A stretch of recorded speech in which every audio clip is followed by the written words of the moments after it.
Hello guys, hi, it's Nigel here. Welcome back.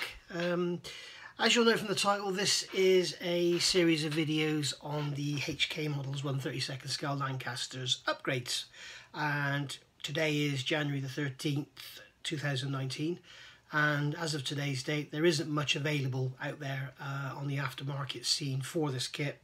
I would imagine in 6 months time it would be a completely different story. So yeah, I mean, I've shown you the beautiful AirScale instrument panel replacement, and there's some other panels around the cockpit as well. It's absolutely gorgeous. Then there's also the decals I've shown you. I've got the master gun barrels on order, so I'm looking forward to getting those. More on that later. And I also thought I'll do a few videos on the upgrades I'm doing, the scratch building and making changes to the model and everything. I would just like to say, if you're at your keyboard already and you're thinking about writing, you know, what's the point, the kit's accurate, why are you cutting it up, what's wrong with it, blah blah blah blah, just think about, before you press enter or send, think about who really cares, you know.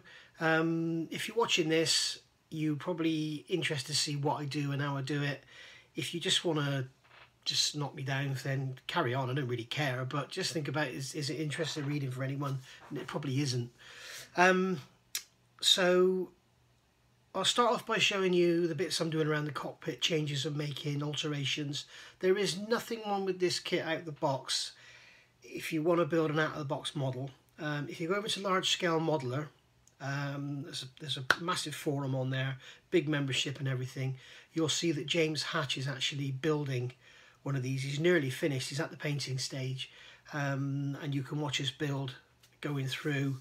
It's not a very detailed build video, it's more than likely going in a magazine, so when you see modelers build stuff for magazines, they're sort of a little bit, you know, they're not very forthcoming with their pictures, because obviously then nobody would buy the magazine. But you can basically get an idea of what it looks like going together, and you'll see in there's nothing wrong with it, absolutely nothing wrong with it at all.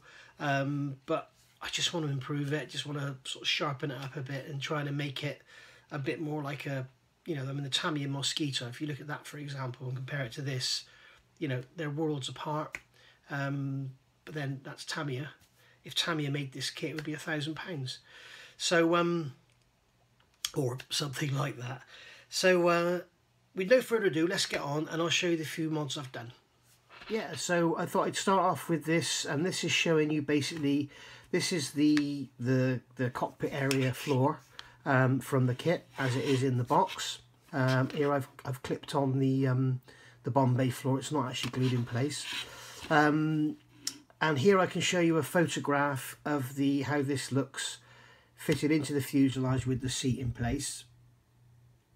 Now there you can see, if you look at this photograph, you can see if you look at the relationship of the height of the seat in relationship to the sill, and also the height of the armour plate on the back. And in a minute I'll show you the seat that I've modified. So so basically this is the floor. We've got the main spar here, which it needs some detail here added if you can be bothered. I'm not really too sure how much of this will be seen. I mean, certainly you've got the radios going here. This is the radio operator's seat. There's a table here, and you think you've got the, you know, the hole where the cockpit is. You know, not a lot of that's going to be seen. I know for a fact, I spoke to Wingnut Wings at Scale Model World this year, or last year should I say now, and they're only going to include anything you can see. So I'm not sure if they're going to have any of this in their kit at all on the Wingnut Wings kit, which is due out later this year. The cockpit floor, this is slightly incorrect. This model is absolutely fine out of the box.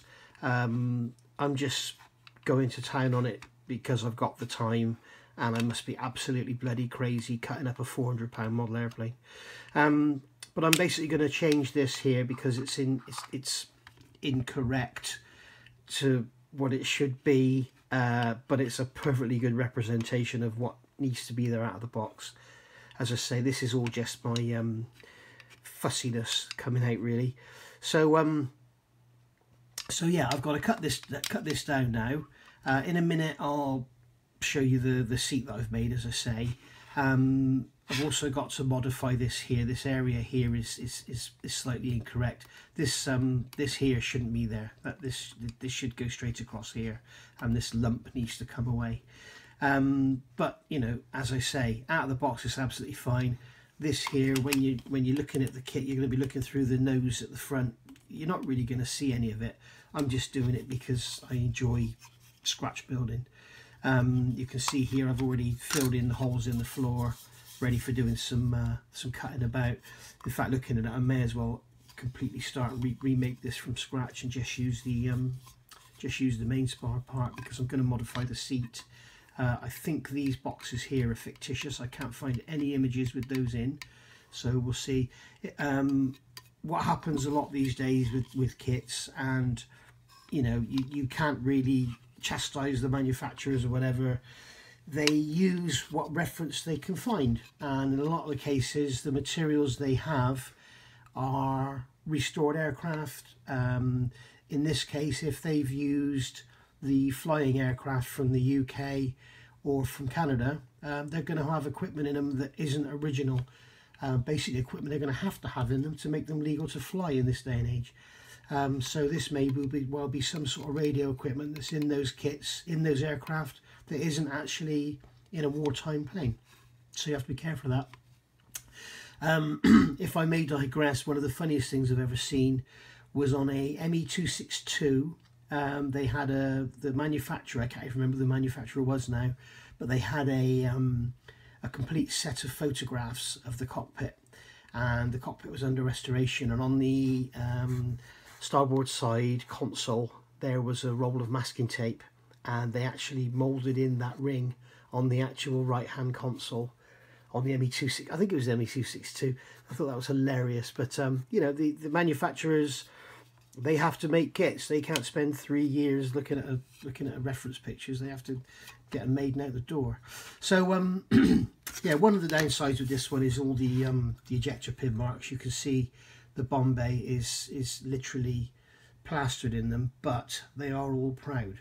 So that's that's good news. You can scrape them away, cut them away, sand them away, whatever. They are in quite difficult places to get to.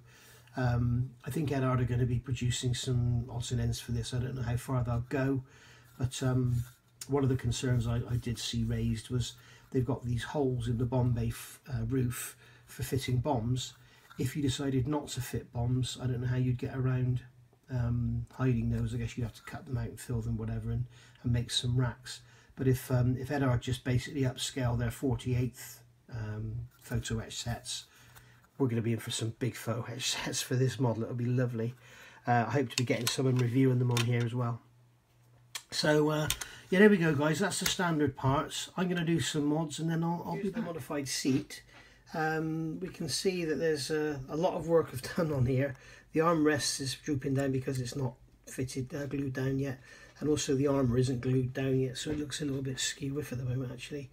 Done the quick release belts here. That's still not glued in. We've got the cable going down to the armrests on the side.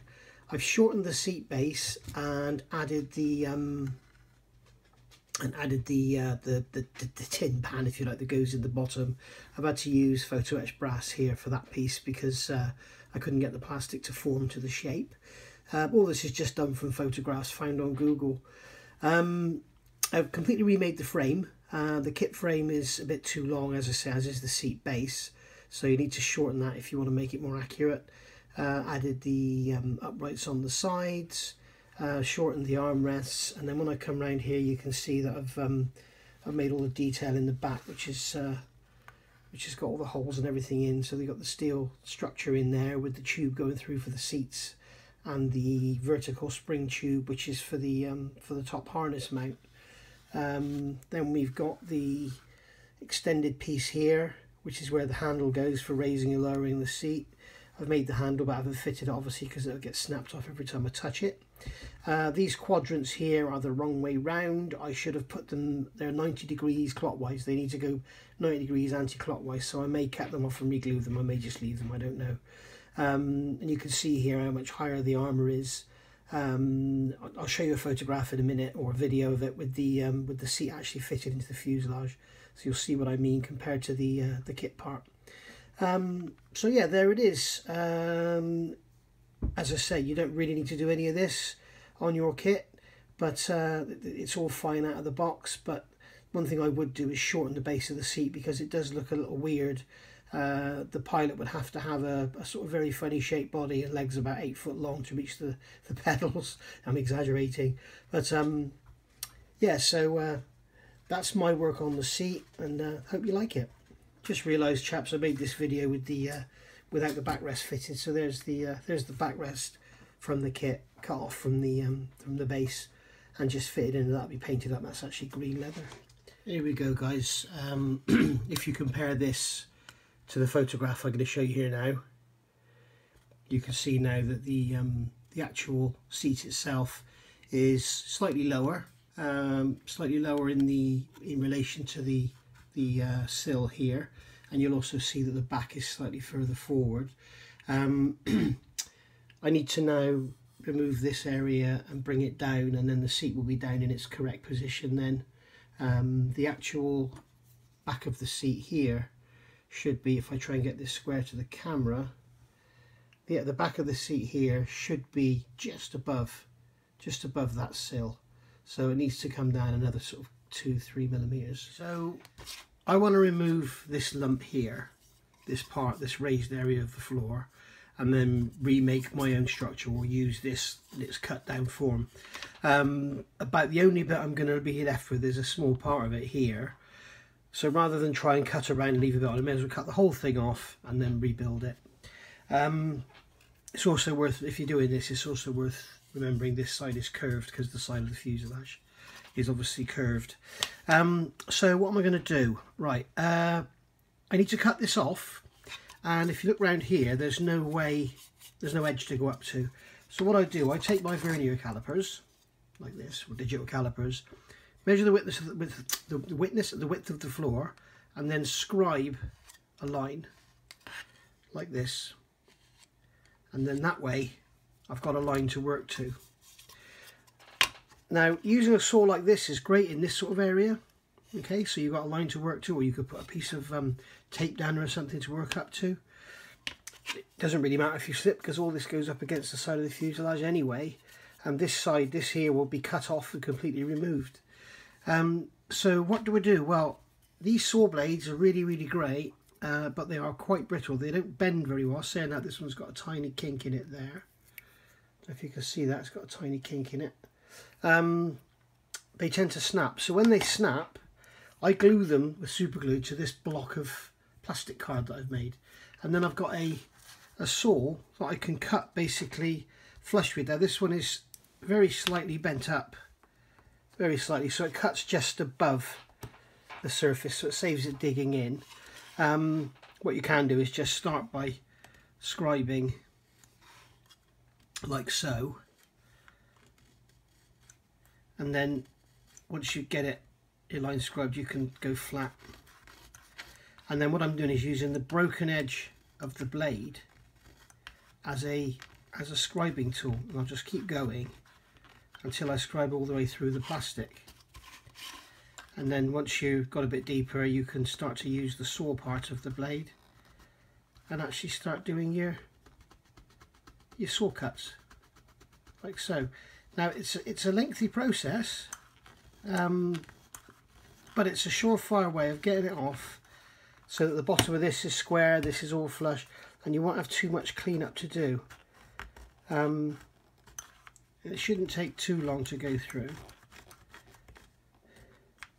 And there's something else I've discovered. If I want to do this edge here, if you've got one of these green cutting mats, the same as I have, if I move over to the side here, whoops, I've discovered that the edge of the cutting mat is the same height as that line.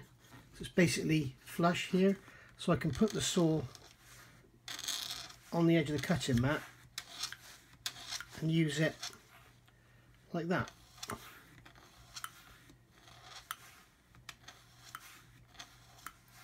Just trying to get it so you can see what I'm doing here. And then here you can see that it's actually started to cut through. So there we go. To get in here in this gap, and again, broken blade, don't, when you snap one of these blades, which will happen, don't throw them away. they're worth keeping hold of, because you can always make special little cutting tools out of them. They also make really good scribers for like 72nd scale kits. Really need a really fine line. And when it blunt, if it's not going to blunt, but if it does, just snap it off and you've got a fresh edge to scribe with. So that's cut off now. I got in there with this blade to get in that gap, and that's it. And you can see where I put this panel underneath, that's all sanded down now, nice and smooth. I've got a tiny step there. I'm going to put some screw glue in there. Rather than rub the floor down and get it out of flat, I'm just going to put some sprue glue where I've got a slight undercut like there. I don't know if you can spot it, but it's literally probably 5 thou if that. So I'm going to do that with some sprue glue. This here now, what I forgot to do, I do some drawings of everything. I'll show you here. It's always worth doing some drawings before you start, and then you know basically what you've got. So that's what I've got, that's what the kit gives you, and then this is what I want.